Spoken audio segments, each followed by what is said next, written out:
Son las 10:46 de la mañana. Está el ministro de Salud de la provincia de Buenos Aires, el doctor Daniel Goyan. Goyan, soy Luis Novarecio. Buen día, ¿cómo le va?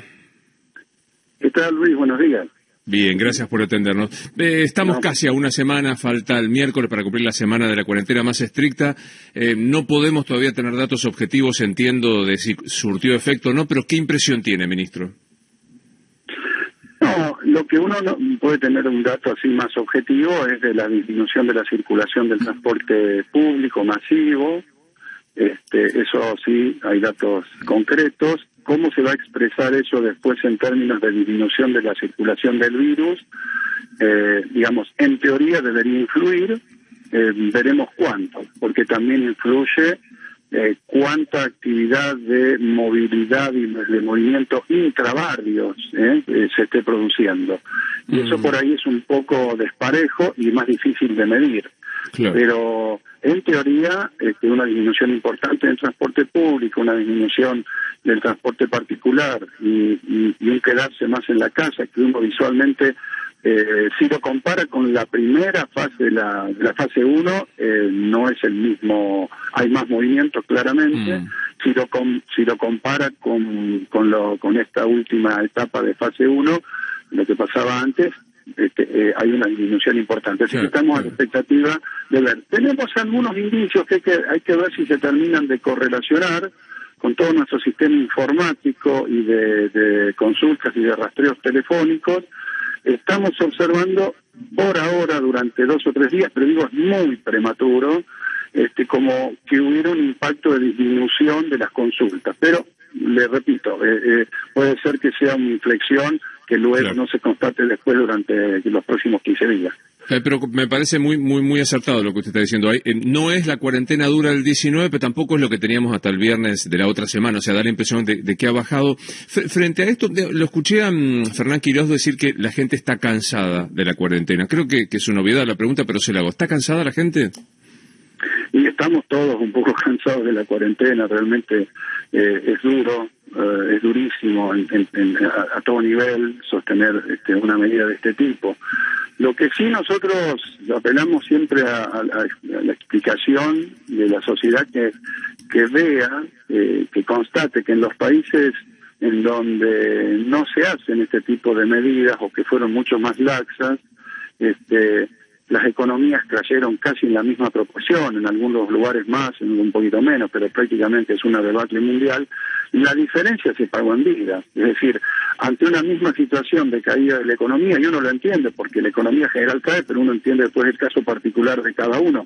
Digo, pero en realidad, yo los otros días hablando con gente que tiene comercios de bares, ¿no? Y de restaurantes, me decían, en Europa, ¿no? Me decían, y sí, se está liberando, pero en Italia no viene la gente. Además que hay restricciones, ¿no? No pueden estar más de tanto porcentaje por restaurante, etcétera.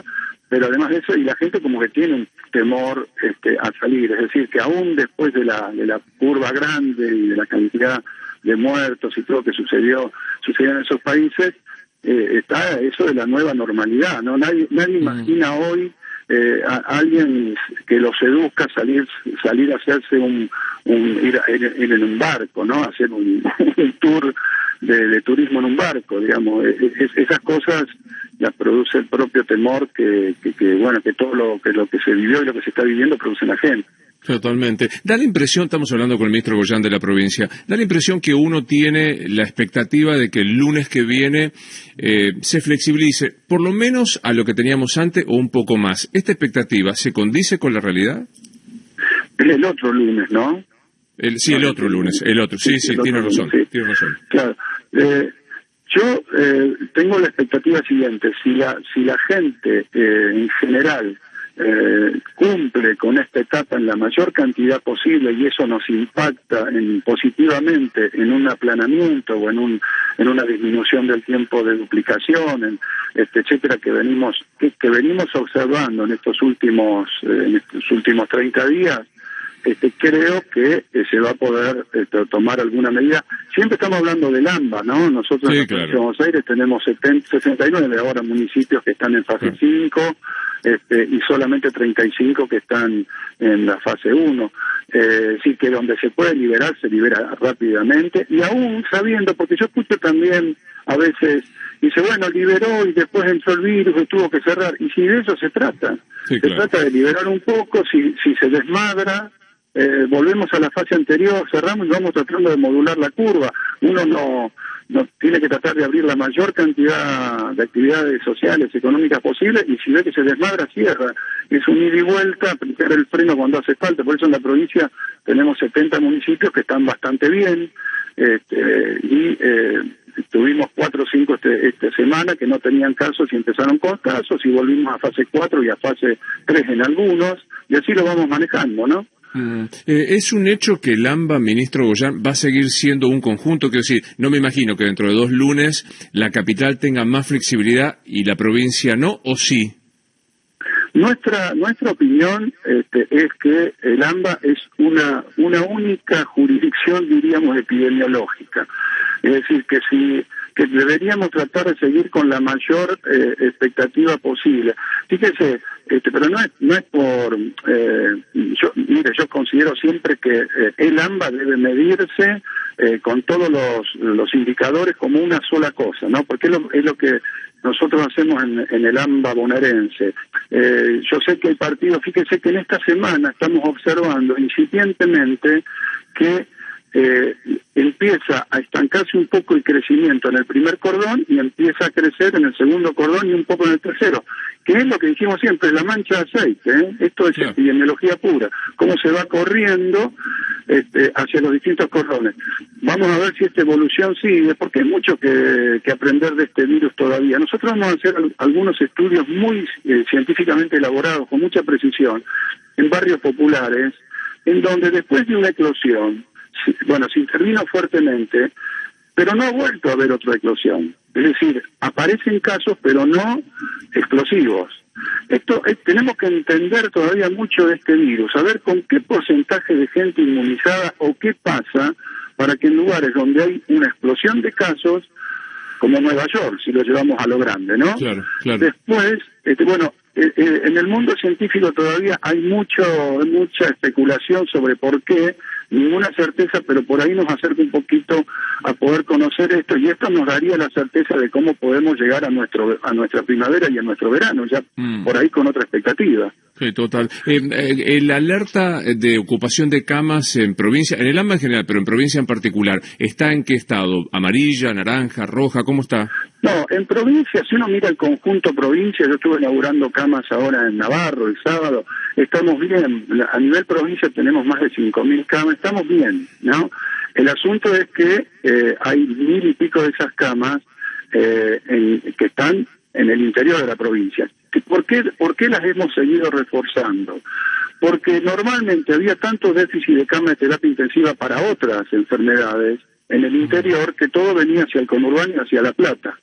Ahora, al reforzar esas terapias, todo lo que no sea COVID se atiende ahí y ya no nos satura con camas aquí. Ahora, en estos últimos días se incorporaron unas 200 camas más, entre viernes y ahora, y estamos incorporando esta semana que viene seguramente otro tanto, con lo cual estamos viendo, cuando ustedes miren nuestro panel de control, que bajamos de 55 a 51 la tasa de ocupación, así que estamos relativamente bien. Si mantenemos esta curva de crecimiento y no se nos escapa, tendríamos que andar bien. Tendríamos que andar bien. ¿Qué pasa con el uso del plasma en los hospitales en la provincia de Buenos Aires? Hay mucha expectativa, todavía ya sabemos que no está aprobado, que los estudios están en el momento incipiente y demás, pero mucha gente tiene expectativa por el plasma de personas recuperadas. ¿Hay disponibilidad? Mire, nosotros tenemos el Instituto de Hemoterapia de la provincia de Buenos Aires, que fue el pionero en esto, con sus máquinas para producir plasma de ultra calidad, y hemos instalado una segunda base en un instituto nuevo que abrimos en 3 de febrero y estamos recolectando allí, en el Instituto de Hemoterapia la base de La Plata y en General Rodríguez y en el sur de la provincia de Mar del Plata. ¿Qué estamos haciendo con esto? consiguiendo, tratando de llegar al objetivo de tener 200 o 250 tratamientos disponibles por semana. Lo que estamos observando todavía es lo que nosotros llamamos técnicamente es observación empírica. Es decir, muchos casos en donde los pacientes que comienzan con problemas respiratorios y tienen comorbilidades, tienen criterio de inclusión, en 6 horas, 8 horas revierten. Y los pacientes que ya han entrado a la terapia y están intubados, tenemos allí, si el paciente está recientemente intubado, aparentemente mejora porque lo estamos pudiendo sacar de la intubación más rápidamente. Los pacientes que ya han tenido fallas multiorgánicas, que están muy avanzados, no tenemos una diferencia con el uso del plasma, salvo algún caso que uno nunca sabe si se recuperó por el plasma o no, porque esto es lo que hay que hacer en la ciencia. Claro. Con lo cual, la observación empírica es alentadora. Y estamos haciendo cortes semanales de ya lo que es un análisis científico, que es contrastar observacionalmente con pacientes que no recibieron el plasma antes, porque uno no puede hacer aquí un grupo control, porque yo estaría negándole, si tengo el plasma, estaría negándole a un paciente dárselo. No es prematuro. Entonces, a todo paciente para los cuales tengamos disponibilidad hay que dárselo. Así lo estamos haciendo, pero el estudio es observacional retrógrado, estamos viendo hacia atrás qué pasaba con los pacientes antes y después, y eso lo vamos a ir teniendo en aproximadamente 15 días, el primer corte, y yo les puedo decir que de las 2 primeras semanas estaríamos con una disminución significativa, pero esto, le vuelvo a repetir, todavía no está el análisis final, una disminución significativa de la comparación entre los que recibieron y no recibieron plasma, sobre todo en pacientes que ya no estaban en intubación. Bien, bueno, última, me parece que es el momento de no hacer olas, de capear todos esta pandemia sanitaria, poner la mejor disponibilidad, y me incluyo como integrante del periodismo, pero para tenerlo clara, la relación político-sanitaria de la provincia y la ciudad, ¿es buena hoy día, ministro Goyan? Excelente, le diría excelente, con el doctor Quirós, con el jefe de gobierno de la ciudad, y por supuesto con el gobierno nacional, el ministro de salud y todo, tenemos una excelente colaboración, estamos trabajando en conjunto, los equipos técnicos se comunican permanentemente, personalmente tengo una relación excelente con el ministro Quirós, así que hasta bromeamos a veces cuando aparecen determinadas noticias, y bromeamos porque la verdad que es muy buena la relación desde lo técnico, lo profesional y como funcionario, ¿no? Me alegro mucho. Ministro, gracias por atendernos, ¿eh? No, por favor, gracias a usted. Que siga usted bien. El ministro Daniel Goyan.